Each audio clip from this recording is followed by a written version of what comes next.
Hello guys, welcome back to my YouTube channel. और आज title देखकर ही आपको पता लग गया होगा कि हम बात करने वाले हैं बेबी बॉय सिम्टम के बारे में। जी हाँ, तो मेरे केस में बेबी बॉय के सिम्टम्स में क्या क्या सही था और क्या क्या गलत था, हम उनके बारे में बात करेंगे। तो फर्स्ट चीज़ जो लोग गैस करते हैं कि अगर आपकी टमी की शेप नीचे हो, पॉइंटेड हो, तो आपका बेबी बॉय होगा। तो आप मेरे यहाँ पे टमी की फ़ोटो देखकर गैस कीजिए कि आपको क्या लग रहा है कि बेबी बॉय है कि बेबी गर्ल है। नेक्स्ट पॉइंट है नोज़िया। अगर आपको मॉर्निंग में ज़्यादा नोज़िया होता है, ज़्यादा सिकनेस होती है, तो यानी आपका बेबी गर्ल है और बेबी बॉय नहीं है। तो मुझे मॉर्निंग में नोज़िया और सिकनेस ज़्यादा होती थी, तो मेरे लिए ये वाला गेस तो रॉन्ग होगा। नेक्स्ट पॉइंट है सॉल्टी क्रेविंग फूड। अगर आपको सॉल्टी स्पाइसी खाने की क्रेविंग हो रही है, मीठा खाने की क्रेविंग नहीं हो रही है, इट्स मीन ये सिम्टम है बेबी बॉय का। मेरे केस में तो मुझे ऐसा ज़्यादा कुछ हुआ नहीं, मुझे सॉल्टी भी खाने का मन करता था और मीठा खाने का भी मन करता था, पर शायद मुझे ज़्यादा मीठा खाने का मन करता था, सॉल्टी इतना ज़्यादा नहीं करता था। तो ये भी मेरे लिए रॉन्ग साबित हुआ।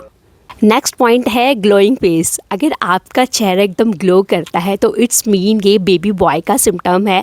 मेरे केस में मेरा फेस ग्लो करता था, ये बात बिल्कुल सच है। तो ये वाला पॉइंट भी बिल्कुल सही रहेगा मेरे लिए कि मेरा फेस प्रेगनेंसी के टाइम पे ग्लो करता था। नेक्स्ट पॉइंट है किक। अगर आपका बेबी राइट साइड में किक ज़्यादा करता है, इट्स मीन ये बेबी बॉय का सिम्टम है, और ये मेरे लिए बिल्कुल सही रहा।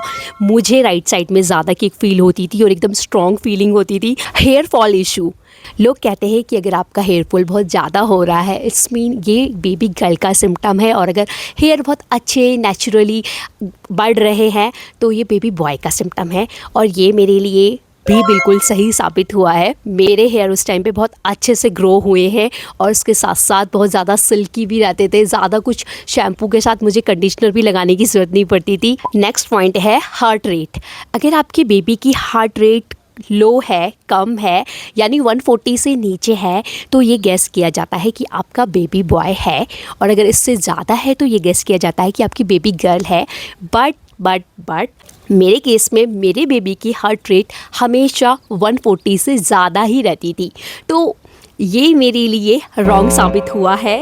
एक और पॉइंट है, अगर आपके पेट में टमी की जो लाइन होती है वो स्ट्रेट रहती है तो इट्स मीन ये बेबी बॉय का सिम्टम है। और अगर लाइन आपके टमी से होते हुए नेवल से थोड़ी क्रॉस कर जाती है और टेढ़ी हो जाती है तो इट्स मीन ये बेबी गर्ल का सिम्टम है। मेरे केस में तो मुझे लगता है ये भी सही साबित हुआ है, क्योंकि मेरी लाइन भी हमेशा स्ट्रेट ही रही है। तो ये सारे कुछ गैस थे जो मेरे लिए कुछ सही साबित हुए, कुछ गलत साबित हुए। तो मुझे लगता है हर किसी का केस अलग अलग होता है, सब अलग अलग एक्सपीरियंस करते हैं, और ये ज़रूरी नहीं है कि जो हमारे सिम्टम्स होते हैं वो हर किसी के सिम्टम्स कॉमन रहे। प्रेगनेंसी के टाइम पे हमारी बॉडी अलग अलग रिएक्ट करती है। मेरी फ्रेंड का जो केस था वो बिल्कुल ही अपोजिट था और सभी लोग गेस कर रहे थे कि उसका बेबी बॉय होगा, बट लकीली उसकी बेबी गर्ल हुई और हम लोग बहुत खुश हैं, क्योंकि बेबी गर्ल हो या बेबी बॉय हो क्या ही फ़र्क पड़ता है। और ये तो सारे गेस होते हैं जो लोग कहते हैं कि ये सिम्टम है, इससे बेबी बॉय होता है, बेबी गर्ल होता है। ये आपके केस में ये कितना सच है, आप मुझे प्लीज़ बताइएगा इन कॉमेंट सेक्शन। और बाकी आपको मेरी वीडियो कैसी लगी प्लीज़ लेट मी नो। और मैं आज बना रही हूँ ये वीडियो बहुत ही अच्छी वादियों से, अपने गांव में, उत्तराखंड से। बैकग्राउंड देखकर तो आपको पता लग ही गया होगा। और बाकी ये फ्लावर्स देखिए कितने सुंदर लग रहे हैं, और ये नज़ारा तो मुझे बहुत ही ज़्यादा पसंद आ रहा है। और यहाँ पे बैठना मेरे लिए एक सूदिंग है। तो मैं मिलती हूँ नेक्स्ट वीडियो में, तब तक के लिए बाय बाय।